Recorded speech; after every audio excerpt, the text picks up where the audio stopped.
لسر جبين كماليا گشتیانه توین یگرتی و گهشتنا شانده هبشیا اپوزیسیونا سوریه کو هر دو سرکردین انکسی دکتر عبدالحکیم بشار و ابراهیم بروجی دناوا شانده هبش ده گهشتن نیویورک دا کو بجداریت کمالیا گشتیانه توین یگرتی ده بکنه می بهتر لسر و جبین یا کو بریفا بچه میگن شب کن قال میوانی مبرز فؤاد علیکو اندام کمیته سیاسی پارتیای کتیا کردستانی سوریا جه فرانسا با یک راست بیلم ببرز فؤاد هفته ما تباش به دم باش سر شعبه امیج بجداری سرکردین انکسی و خواندنا انکسی ج آلین امبیجن کمالها گشتیانه تونی گرتی دست بکن دنوا شاندک هبش یا ائتلاف سوری دکتر عبدالحکیم بشار ابراهیم برو بجداری و دوی کمالیا گشتی یا نتوانی گرتی دبکه از خوازم بزنم چه مساجا سیاسی جوی کرهه بتایبتی کو انکسی هاتی بخوندن آلیه دن مینا امبیجن پیاده کل هبونا بالسر عرضه هي نهاتيا بخوندن چش رو وجير هي تشاوليتنا كرم سلام وريز هون بزمين يعني انا كسي روجا روج دي كيلكا ركبريه سكني ديجي ريجيمي وانا كسي وك بشك ائتلافي جمافي ويجي اوجي الهندري شاندا ائتلافي دهر وك بشك جدستايا بلند ركبريا سوري جمافي ويد بي اوجي جارنا دهندري و شاندي دهر كبر في كي ايصال هر سال كيد الجمعيه العامه فدبه داويا ايلولي دي دولة درن سروك دولتا درن كم جفينك قشتي جهاني تشيدبه شاندا دستايا بلند وشاندا تلافي في سالب هفدور چون جبرویه که هر دو اندامه ما دکتر حکیم بشار ابراهیم برود هندری هر دو شانداده لوید بفن شاندک و او کارو باره بود به گمان پیاده حتی آنها نبشک جرک بریا سوری و اوجی خنابی نبشک و لوی اورتی مایه جبرویه که جی تجاری دعوة نبوية فانشوناده لوكم أقدار بونه أو جي أو هرن ودرايا بلكي كدعوة أمريكاي كجهتك دنيا ليد بقول أما قدار بونه وإلهام أحمد وشاندك أو جي هروي درايا بريس فؤاد يعني بقشتي از دخوازم لسر خالي بسكرم يعني هردم تش جوينك لسر اصلا ناف دولتي تيكرن انا كسيتي وخوندن يعني جي تي داخواز كرن كو تبلي فان جوينان ببا لي بيدي ناي داخواز كرن لسر اصلا ناف دولتي سدما فيكي تشي جبر كونه بشك جي اوبوزيسيوني او كوتت بيجه لو ما بجدارنا بيانجي او ناي بخوندن بله او نبشك جوبوزيوني ونقش دزانن دسبيكي ده تيكاليه وان بالريجيم رهبو حياته حزارو بازدا حتى ايرو جي قط نبويه لي او دانو ستندنا خرطنيه تيكالي بوي بامريكا امريكا جي ده تيكاليه وان دواري لشكري دي ندواري سياسي دي حتى انها تو هيزكي تو دولتكي باوريا خب في إدارة وانانية وصدمة أساسي أو جيزانن وعالم قزانه تكليا وان بفككر خلق زانن قف إدارة أشوتن جي هم قيادات وفككه وندزانن يعني هاتي ناس كرن وكهز اكتروليس جي قبل امريكا قبل الاتحاد الاوروبي قبل تركيا جبرفيه كيجي كسك ناخذ في دارستندني بفي اداري ربكي فجوان دهات خستن هنا كيفي في واري خو چاره سر بكن كاربن بچرنگي بين قبول كرن لجم هزه دولتي لمخابن حتى انها نقاربون تكاردوي واريده كربانا أنا كسي خلقش دزاننج أو تمثيل عملتي كردي سوري دك أو هزك الرواية أو هزك الركبرية ودهندري الركبرية ده تاريخ خدك جبو سوريا كجشتي وجبو ما في ملتي كرد هندري وي سوريا نود. بله برز تدسبيكا خفتنا خدا تبحثا كوملايا قشيا نتوني قرت بقشيت تكر تقو هر سال ده مها ايلوني تي لدار خصيان جي بريفا دتشا هجمارك ولاتن زلهيز بجداريه دفي جفيني تذكر يعني اگر ام بحثا جرينجيا في جفيني بقشتي بكونوا جبوي كريزا سوريا ديتنا چاره سريكش كريزا سوريا را چه جرينجياوي هي بله گرنگیاوی قال لك هي جاي بس دنگه مرا دايره قد به او جي مرد خوازه يعني دي بيرامه اجي دندر شاندا خلافه 2015 ما امين عامه قشتيدي وشاغي بانكي مومبو ما خارجيه امريكي دي اف وزير خارجيه ان هابو وشاغي جيجري وزير بو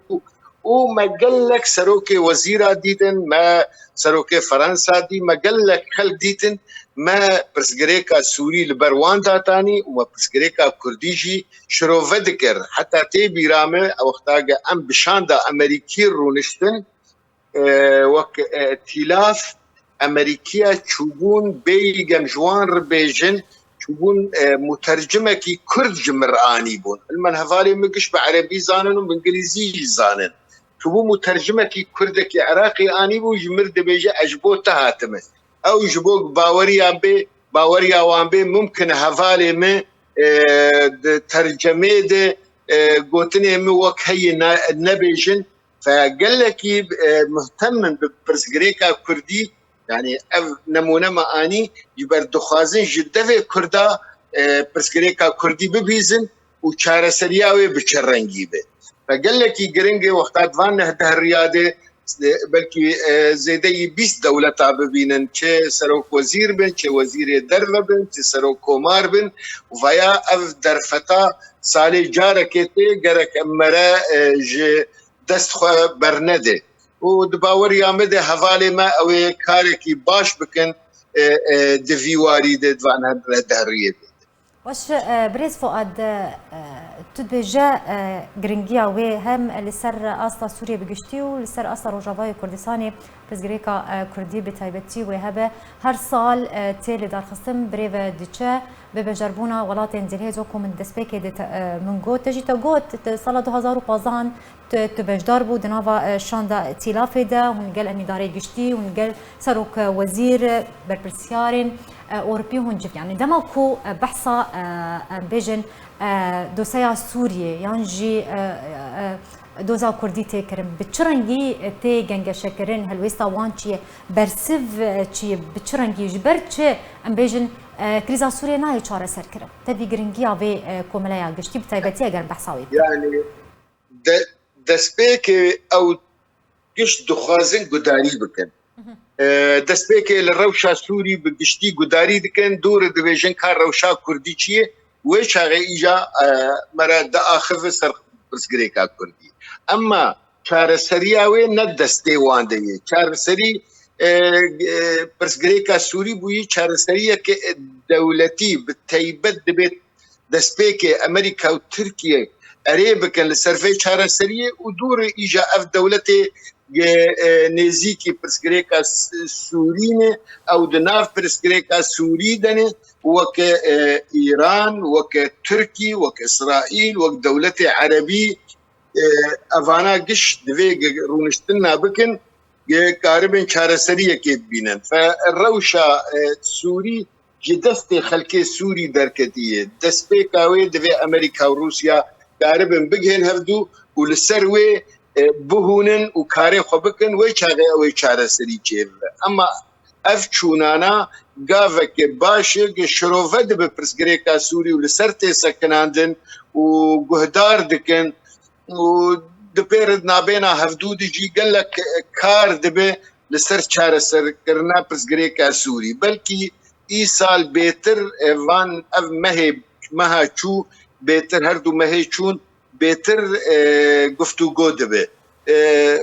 بالتايبت بشتي بوتين وبايدن هفدود حزيراني ديتن لجنيفي وندزانن قال لك كار دبي سر چار سر کرنا پرسگريكا السوري دي الفان دهرية چويده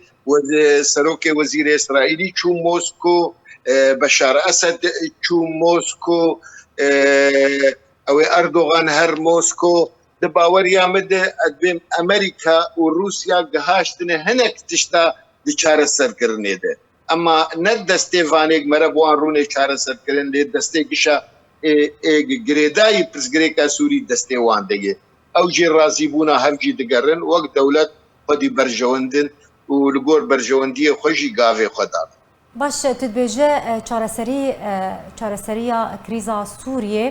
و ئەم بێژن یا ڕۆژاوای کوردستانی بەرکۆ هەردوو گرێدایی هەبن دی دەستی ئەمریکا رووسیا دەیە تدبێژە لەگۆر شرۆڤەیە تەلگۆر و تدبینە هەردوو ئالی گەهشتن هەن ڕێکەفتنان یعنی لە هەفکردن بنارینە تا ئەو ڕێکەفتنن یانجا ئەو لە هەفکردنا کوچێ بوویە بچ ڕەنگی چ پێش بینیت کرد پێشە ڕۆژێدا ji bo krîza Sûriyê biştî. Ez nikarim tekîd bikim gehaştin hevdû. Ez dibêm nêzîkbûnek çêbûyê de vî warî de. Ew nêzîkbûn di baweriya me de Amerîka ew ê rolek mezin di çareseriyê de bide Rûsya. Ji ber vê yekê jî ev kesana bêtir derin bi Rûsya re danûstendinê dikin û ji ber çi yani Amerîka dibîne li cem wê çi Sûrî dixwaze. Tiştê Sûrî dixwaze ne petrola Sûrî dixwaze. Emnê İsraîl dixwaze û şerrê Daişê. Wexta gev herdû tiştana pêk bên Amerîka ew cem wê tu problem tu nebe Rûsya destê wê dirêj wê di hundirê Sûrî de. Heya wilo bive İsraîl heta razî nebe ew ê ew çareserî jî çê nebe. Razîbûna İsraîlî jî doza wê in û dibe rola Îranê di hundirê Sûrî de kêm bive. Nek tune nebe wexta me re bê tune nebe belkî gelkî zehmet be. Lê kêm bive selehê Îranê nên Libnanê nên Sûrî ev İsraîl veya ji Rûsya dixwaze û ev ji daxwazî Amerîka jî pê reye. Eger ev karaya pêk bê in û şerrê Daeş berdewam bive û razîbûna İsraîl di hundir ji bo Sûriya bê çê bive Amerîka ew ê dosyeya Sûrî bêguman bi giştî têxe destê Rûsya û Rûsya ew ê hendesa wê dosyeyê bike bi alîkariya ew bi danûstendinê bi Tirkiye re bi Îran re bi İsraîl re bi hinek dewletê Erebî re. باش ئەگەر گەهشتن چارەسەرێکش بۆ کریزا سووریێ ji بۆی ئەم بێژن ڕۆژهەڵاتی چەمێ فەراتێ پێشەڕۆژە ناوچەین کوردی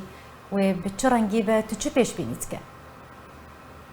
Ez dibêjim yani dem Sûriya berê nemaxet gerin. Sûriya neh ew ê Sûriyek la merkezî be û tê xuyakirin ev resailê Rûsa jî gihaştine Beşar Esed ji ber vê yekê jî Beşar Esed dibêje ez bi lamerkeziyê re me û ez bi zimanê netewê cuda di hundirê Sûrî de me û ev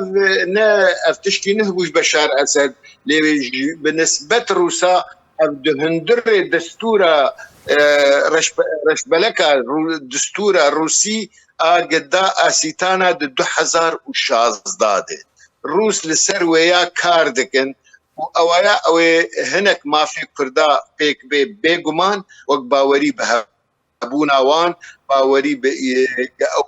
xwe îdare bikin lê di hundirê çarçova Sûrî de. Dê warî Sûriyek la merkezî de kar di vî warî de îro dibe. بله زۆر سپاس ji بۆ mêvanê me birêze Fuad Alîko endamê Komîteya Siyasî ya Partiya Yekîtiya Kurdistanê Sûriya ji Ferensa bawayeke rasterast dilgelma bû zor spas li ser amedebûn axaftinên te.